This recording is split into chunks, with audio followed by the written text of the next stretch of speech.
용서와 부활이라고 하는 제목으로 함께 하나님의 말씀에 은혜를 나누어 보려고 합니다. 오늘은 기독교가 가장 중요하게 생각하는 절기 가운데 하나인 부활주일입니다. 왜 부활주일이 가장 소중할까요? 예수님이 부활하셨기 때문입니다. 네, 너무나도 간단하죠. 네. 그 부활주일 하면 여러분들 무엇이 가장 먼저 떠오르시나요? 뭐 계란, 그렇죠. 기본적으로 먹어야 되니까 계란.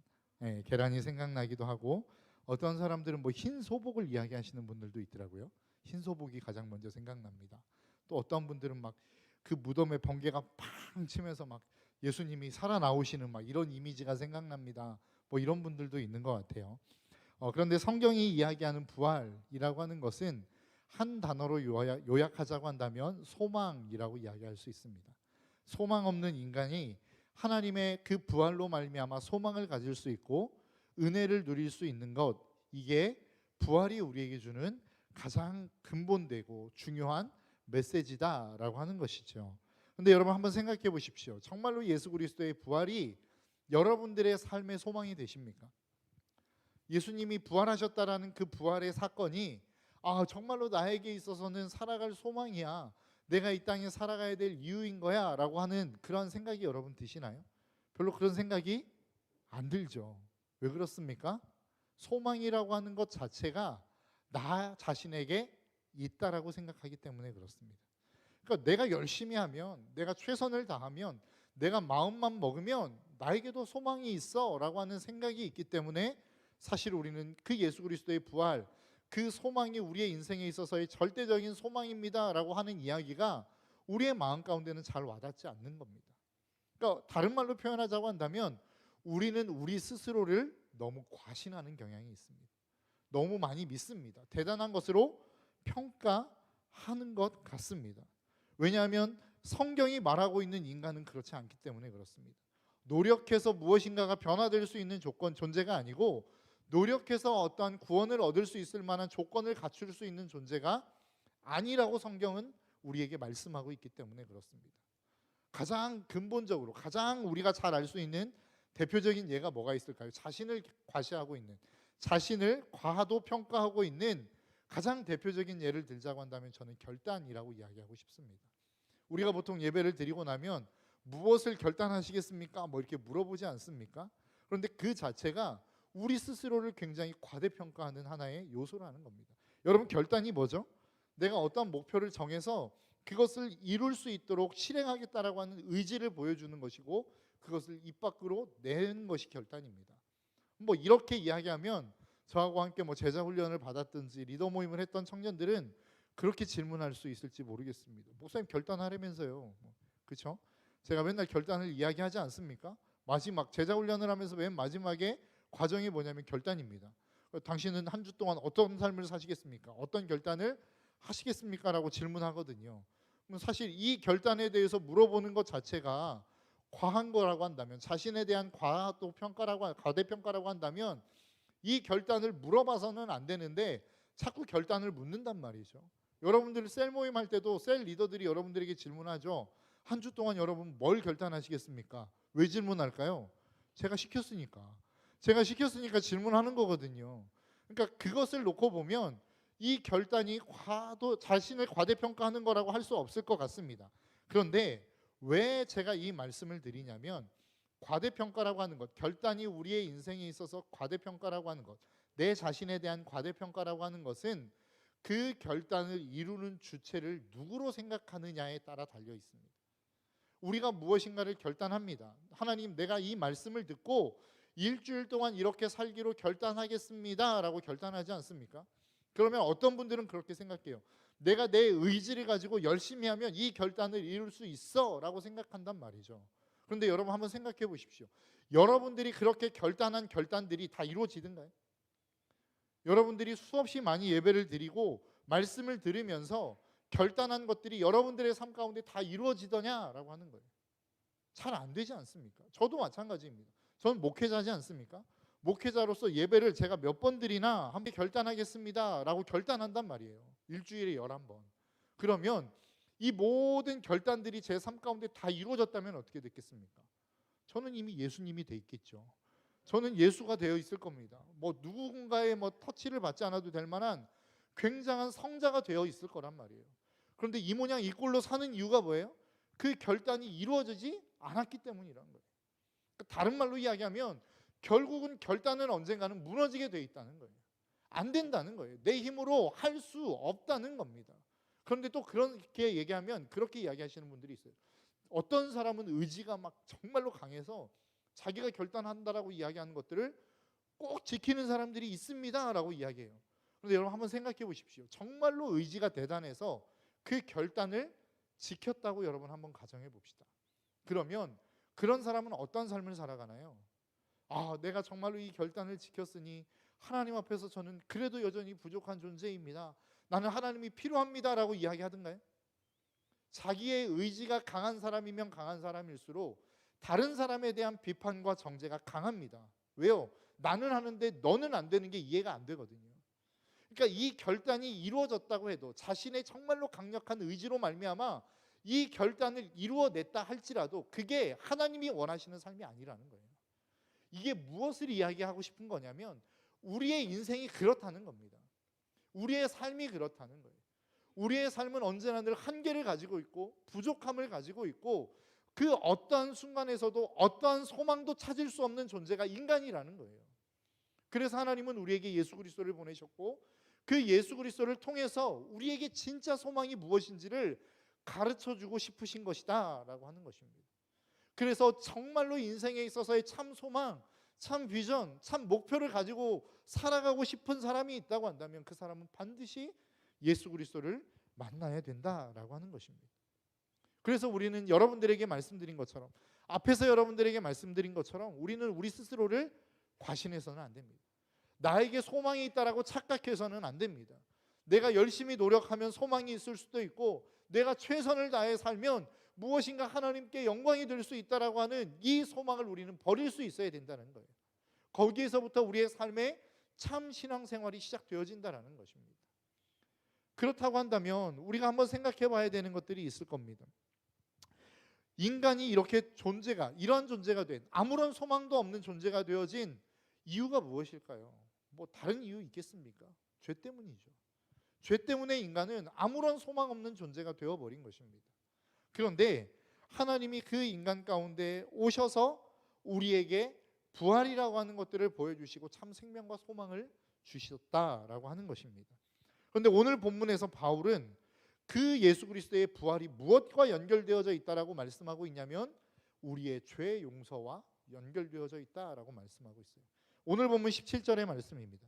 그리스도께서 살아나지 않으셨다면 여러분의 믿음은 헛된 것이 되고 여러분은 아직도 죄 가운데 있을 것입니다 라고 이야기해요. 여러분 한번 생각해 보십시오. 우리의 죄는 언제 해결됐나요? 우리가 보통 알기로는 예수 그리스도께서 십자가에 달리시는 순간 우리의 죄가 해결되었다라고 생각해요. 그러면 이 죄 해결, 죄의 문제의 해결은 부활과 상관없는 거 아닙니까? 만일 예수 그리스도께서 십자가의 죽으심으로 말미암아 우리의 모든 죄가 끝나버렸다고 한다면 그것이 해결된 것이라고 한다면 주님이 부활하시지 않는다 할지라도 우리의 죄는 사함받은 거 아니에요? 그런데 바울은 지금 뭐라고 이야기하고 있냐면 그렇게 주님이 십자가에 달려 죽으셨다 할지라도 부활하지 않았으면 너희 죄는 해결된 게 아니다라고 이야기하는 거예요. 그러니까 다른 말로 이야기하자면 부활이라고 하는 것과 우리의 죄사함이라고 하는 것은 긴밀하게 연결되어 있다라고 성경이 우리에게 말씀하고 있는 것입니다. 그러면 이것을 이해하려면 우리가 어디로 가야 되냐면 구약시대의 대속죄일이라고 하는 제사의 날로 가야 됩니다. 여러분 구약시대에서 대제사장이 성소와 지성소로 구분되어진 그곳에 법궤가 있는 성소, 지성소로 들어갈 수 있는 날은 딱 하루밖에 없었습니다. 언제이죠? 바로 7월 10일이라고 하는 대속죄일 하루밖에 없었어요. 그날에 대제사장이 1년에 단 한 번, 딱 하루 들어갈 수 있는 날이 대속죄일이었습니다. 몇 번 들어간다고요? 한 번. 그런데 이것을 엄밀히 이야기하자면 대제사장은 3번 지성소를 들어갔다 나왔다 합니다. 첫 번째, 어떠한 것을 가지고 들어가냐면 향을 가지고 들어갑니다. 지성소 안에는 무엇이 있죠? 하나님의 말씀을 담은 법궤가 있습니다. 그 법궤를 인간이 그냥 바라보면 죽습니다. 왜요? 그 법궤 안에 하나님이 임재하시기 때문에 그렇습니다. 그러니까 죄가 있는 인간이 그 하나님과 정면으로 마주치면 인간은 죽게 되어 있어요. 그래서 무엇을 하는 거냐면 향을 피웁니다. 그리고 그 지성소 안에 연기가 가득하게 만드는 거예요. 언제까지? 법궤가 보이지 않을 때까지 향을 피웁니다. 그래서 그 향이, 그 연기가 법궤가 보이지 않을 만큼 뒤덮으면 그 향을 두고 지성소에서 나오는 거예요. 그리고 난 다음에 무엇을 하냐면 송아지를 잡습니다. 이 송아지는 누구를 위한 송아지냐면 이 제사를 드려야 하는 대제사장을 위한 송아지예요. 자신의 죄를 용서받기 위한. 그러니까 자기가 이스라엘 백성의 전체의 짐을 지고 들어가려면 자신의 죄가 없어야 되지 않겠습니까? 그러니까 자신의 죄를 용서받기 위한 송아지를 잡는단 말이에요. 그래서 그 송아지의 피를 그릇에 담아 지성소로 들어갑니다. 이게 두 번째 들어가는 거예요. 그래서 그 피를 속죄소 위에 뿌립니다. 하나님의 법궤 위에 뿌린다는 거예요. 이때에 이 피를 뿌릴 때에 대제사장의 죄가 1년 동안 너무 많이 지었어요. 하나님이 판단하실 때 얘 죄는 용서받을 수 없어라고 한다면 그 피를 뿌리는 순간 제사장은 거기에서 죽습니다. 살아나올 수 없어요. 그건 누구를 위한 죄예요? 누구에 대한 죄예요? 대제사장에 대한 죄입니다.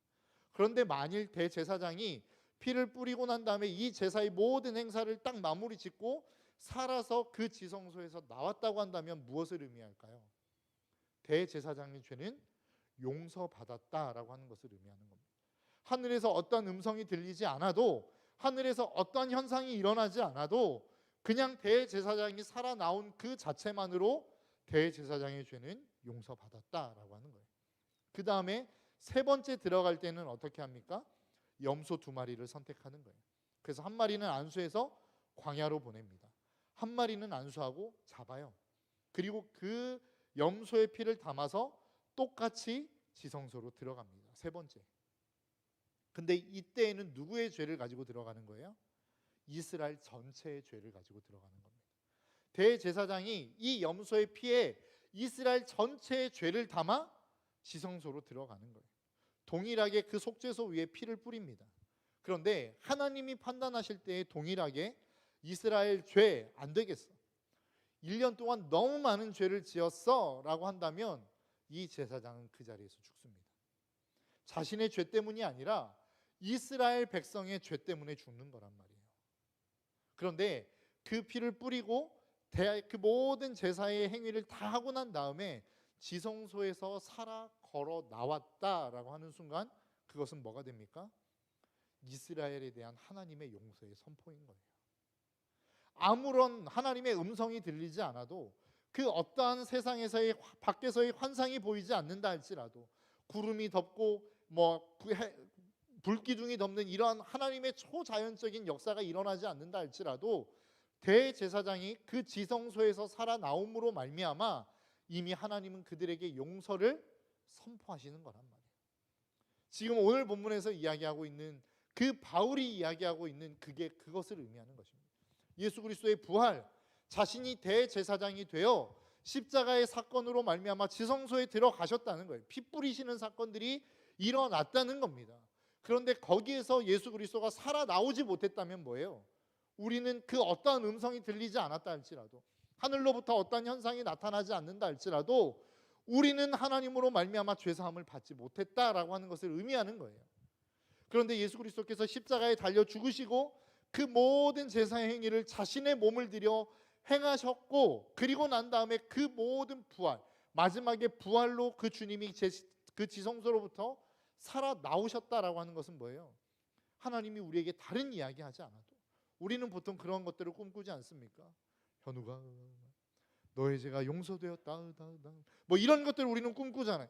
이런 음성이 들리지 않아도 예수 그리스도가 부활했다라는 그 부활의 증거 하나만으로 우리는 우리의 죄가 용서받았음을 하나님이 우리에게 말씀하고 있다는 거예요.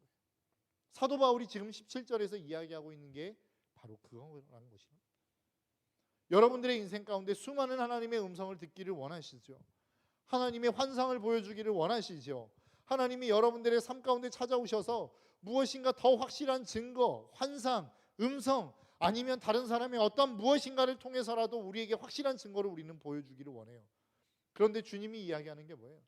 주님이 부활하셨다라고 하는 그 증거 하나만으로 너희들의 모든 죄가 사해졌다라고 하는 것을 하나님이 이미 증명해 보이셨다라는 거예요. 그것이 부활이 우리 가운데 말씀하고 있는 참된 의미라는 것입니다. 그래서 부활절은 우리 가운데 소중한 거예요. 왜요?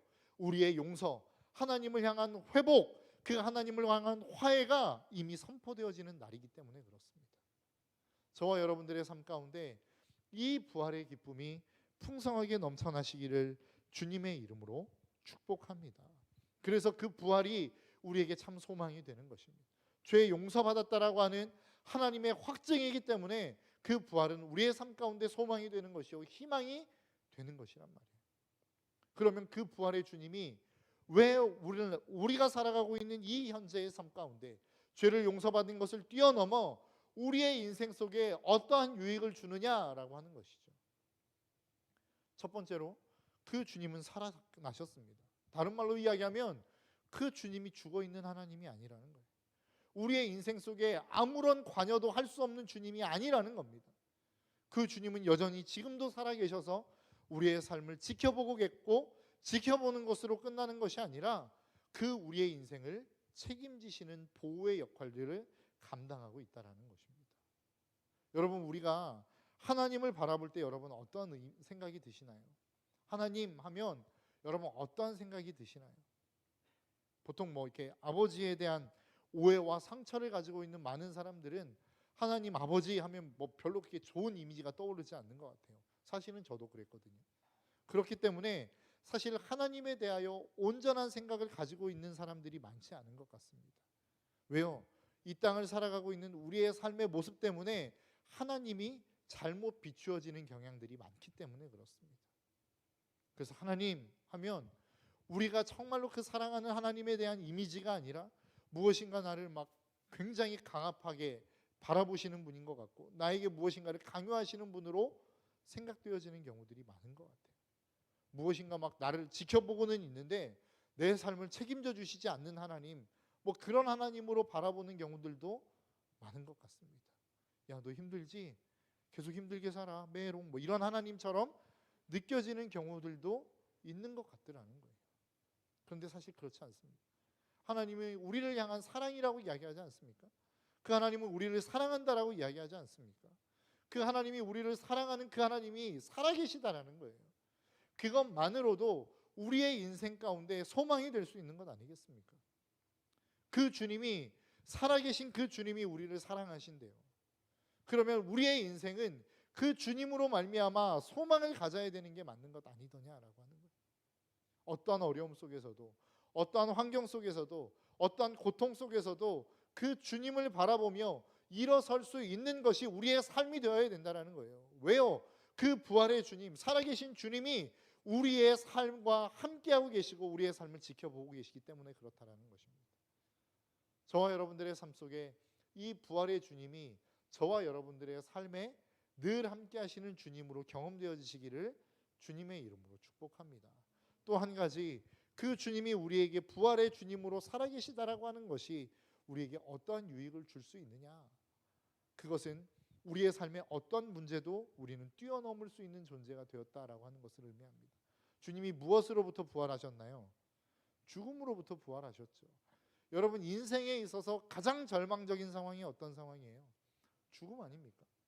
그 어떤 것으로도 감당할 수 없는 상황, 이제는 더 이상의 희망과 소망을 찾아볼 수 없는 상황이 죽음 아니에요? 이 죽음 안에서 우리가 무엇을 할 수 있습니까? 죽은 사람 앞에서 우리가 무엇을 할 수 있어요? 어떠한 효도를 할 수 있고 어떠한 좋은 것들을 그분에게 드릴 수 있겠습니까? 그런데 주님이 어떻게 하셨다는 거예요? 가장 절망적인 인생, 가장 절망의 삶에 찾아오셔서 그것을 희망으로 바꿔 버리셨다는 거예요. 그 주님이 우리와 함께 하신다라는 것입니다. 저와 여러분들의 인생 가운데 어떠한 고난 가운데 있는 삶을 살아가고 있는지 저는 잘 모르겠습니다.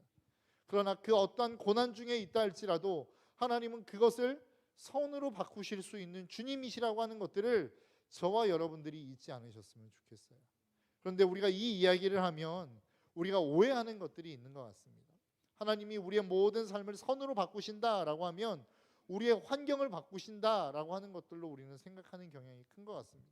하나님이 우리의 환경을 바꾸시기도 하시죠. 그러나 그 환경을 바꾸시기 이전에 무엇을 바꾸실까요? 우리의 생각을 바꾸시는 겁니다. 우리의 마음을 바꾸시는 겁니다. 우리의 모든 생각과 마음을 바꾸셔서 우리가 정말로 기뻐할 수 없는 상황 중에서 기뻐할 수 있게 만드신다는 거예요. 감사할 수 없는 가운데 감사할 수 있게 만드신다는 거예요. 상황 가운데서 정말로 절망할 수밖에 없는 상황 가운데서 다시 한번 소망을 볼 수 있게 만드시는 분이 하나님이시다라고 하는 거예요. 그게 하나님이시라는 겁니다. 여러분 한번 생각해 보십시오. 여러분 왜 절망하십니까? 여러분들의 상황을 보기 때문 아닙니까? 여러분 왜 좌절하십니까? 여러분들의 환경이 보이기 때문이라는 거예요. 그러니까 우리의 환경과 우리의 상황 속에서 우리는 절망하고 좌절한다는 거예요. 그러면 우리에게 하나님이 빛이 되신다, 소망이 되신다, 이 이야기는 우리가 들을 때 무엇으로 해석하냐면 이 절망적인 상황을, 이 절망적인 환경을 하나님이 소망적인 환경과 소망적인 상황으로 바꿔주신다라고 우리는 받아들인단 말이에요. 그런데 그렇지 않을 수도 있다라고 하는 겁니다. 초대교회를 보십시오. 초대교회 순교자들을 보십시오. 그 죽음 가운데, 죽음이라고 하는 절망적인 가운데 하나님이 그들을 건져내셨습니까? 아니요, 그렇지 않아요. 더 절망적인 죽음의 상황으로 그들을 몰고 가버리셨어요. 비참한 상황 가운데로 몰고 가버리셨단 말이에요. 사자의 밥이 되게 하셨고 거리에 가로수와 같이, 가로등과 같은 그 자신의 몸을 불태워 가로등과 같은 역할을 하게 만드셨다는 거예요. 이것을 바라보며 우리는 어떻게 하나님이 소망이라고 이야기할 수 있겠습니까? 그 하나님이 희망이라고 말씀할 수 있겠습니까? 우리가 바라보는 희망과 하나님이 우리에게 말씀하고 있는 희망이 다를 수 있다는 거예요. 여러분 이 사실을 잊지 마십시오. 하나님이 우리에게 말씀하시는 희망은 뭐예요? 우리의 믿음의 눈을 여는 거예요. 우리의 어떠한 하나님을 바라볼 수 있는 눈을 여는 거란 말이에요. 내 환경에 매몰되어서 그 환경 속에서 절망하고 있는 우리의 시선을 들어 하나님이라고 하는 분을 바라볼 수 있게 만드는 게 하나님의 희망이란 말이에요. 그게 하나님의 소망이란 말이에요. 하나님이 우리에게 줄 수 있는 소망, 그 하나님이 우리에게 줄 수 있는 사랑, 그 하나님이 우리에게 줄 수 있는 그 소망이라고 하는 것은 내가 절망을 할 수밖에 없는 그 상황에서 우리의 시선을 들어 하나님을 바라보게 만드는 그것이 하나님이 우리에게 줄 수 있는 소망이요 희망이라는 사실을 저와 여러분들이 잊지 않으셨으면 좋겠어요. 여러분 절망 가운데 그 절망을 바꾸고 싶다면 그 절망이, 그 절망적인 상황이, 그 절망적인 조건이 희망의 조건으로 바뀌어지기를 소망한다면 여러분들은 더 절망하실 수도 있습니다. 하나님에게 정말로 그 모든 신뢰를 잃어버리실 수도 있다라고 저는 생각합니다. 왜요? 하나님이 우리에게 주시는 희망, 하나님이 우리에게 주시는 소망은 그런 게 아니기 때문에 그렇습니다. 절대적인 소망이신 하나님을 바라보게 하는 그 능력, 절대적인 소망이신 그 하나님을 바라보게 만드는 시선을 하나님이 열어주시는 것이 우리의 인생의 소망이기 때문에 그렇다는 거예요. 그래서 이 상황에 매몰되어 버리면, 이 상황이 바뀌기를 기대하며 기도하면 이 상황은 바뀌지 않을 수도 있어요. 이 상황은 더 절망적인 상황으로 나아갈 수도 있다는 겁니다. 우리의 인생에 있어서의 진짜 소망은 뭐예요? 예수 그리스도를 발견하는 거예요. 하나님이 우리에게 주시겠다라고 하는 소망은 그런 겁니다. 절망할 수밖에 없는 이 환경 속에서 내 시선을 들어 하나님을 바라보게 만드는 것이 하나님이 우리에게 주시는 소망이요 희망이란 말이에요. 그래서 주님은 이 땅 가운데 오셨고 그 작업을 위해서 하나님은 우리의 죄를 용서하시는 거란 말이에요. 죄가 뭐예요? 죄라고 하는 것은 끊임없이 우리의 상황과 환경 가운데 고정시키는 거예요. 죄가 가진 강력한 힘이 뭐예요? 우리를 사망으로 이끌어가는 거거든요. 그런데 그 사망으로 이끌어가는 시작은 어디에서부터 시작됩니까? 환경을 바라보는 곳에서부터 시작되는 거예요. 여러분 이 사실을 잊지 않았으면 좋겠어요. 믿음이라고 하는 것, 믿음의 사람이 다른 삶을 살아가는 것은 거기에 있는 겁니다. 지금 당장의 현실과 지금 당장의 상황에서 벗어나 그 상황을 뛰어넘는 하나님을 바라보게 만드는 것이 믿음의 힘이요, 그 하나님을 바라볼 수 있는 사람은 어떤 상황 가운데서도, 그 모든 상황 속에서도, 환경 속에서도 희망과 소망을 바라볼 수 있게 되어지는 것이 믿음의 삶을 살아가는 사람들의 모습이라는 사실을 저와 여러분들이 잊지 않으셨으면 좋겠습니다. 이 부활절을, 이 소망의 시간 속에 여러분 무엇을 기대하며 나오셨습니까? 내가 하나님을 만나면 하나님이 내 상황을 내가 원하는 상황으로 바꾸어 주실 거야. 내가 원하는 조건으로 하나님은 나의 모든 삶을 바꾸어 가실 거야. 이 기대를 가지고 나오셨습니까? 그러면 하나님은 여러분들의 인생을 더 절망적인 상황으로 몰아가실 수도 있을지 모르겠습니다. 왜요? 하나님이 주시고자 하는 것은 그게 아니기 때문에 그래요. 거기에서는 소망을 발견할 수 없기 때문에 그래요. 거기에서는 희망을 발견할 수 없기 때문에 그래요. 나에게 이러한 상황이 주어지면, 나에게 이러한 조건이 주어지면 나는 하나님 앞에서 꿈꿀 수 있는 상황이 될 수 있을 거야 라고 하는 그 상황 주어진다고 해도 여러분 소망을 가질 수 없습니다. 여러분들의 인생 가운데 다시 한번 희망을 찾아볼 수 없단 말이에요. 왜요? 인생은 그런 곳에서 희망을 찾을 수 있는 존재로 하나님이 만드시지 않았기 때문에 그래요. 우리의 진짜 희망은 예수 그리스도를 바라볼 때에 비로소 진짜 희망을 가질 수 있는 겁니다. 진짜 꿈을 꿀 수 있는 거예요. 그 예수 그리스도를 만나야만 진짜 하나님의 소망의 자리로 나아갈 수 있다라는 것이죠. 정말로 여러분들의 매몰되어져 있는 그 시선, 그 상황, 그 조건에서 여러분들의 눈을 드십시오. 그리고 하나님을 바라보십시오. 그래야만 진짜 소망을 얻을 수 있습니다. 그래야만 진짜 예수 그리스도가 여러분들의 인생의 참 소망이라고 고백할 수 있습니다.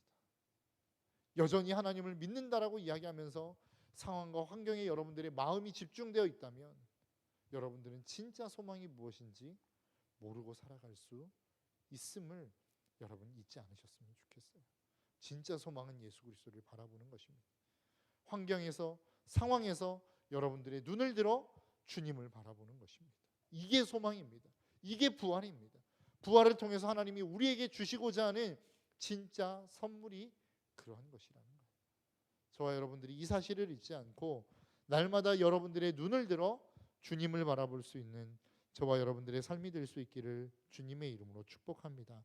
이 시간 우리 함께 좀 찬양하며 나아갔으면 좋겠는데요. 아무것도 두려워하지 말라, 두려워 말라라고 하는 찬양입니다. 하나님이 우리를 지켜주십니다. 상황을 바꾸어서가 아니라, 환경을 바꾸어서가 아니라 우리의 마음, 우리의 시선을 들어 주님을 바라볼 수 있게 하심으로 하나님은 우리를 지켜 보호하시는 것입니다. 여러분 이 사실을 잊지 않으셨으면 좋겠어요. 이 시간 우리가 함께 찬양하겠습니다. 그렇게 하나님을 바라볼 수 있는 믿음의 사람들이 되시기를 주님의 이름으로 축복합니다.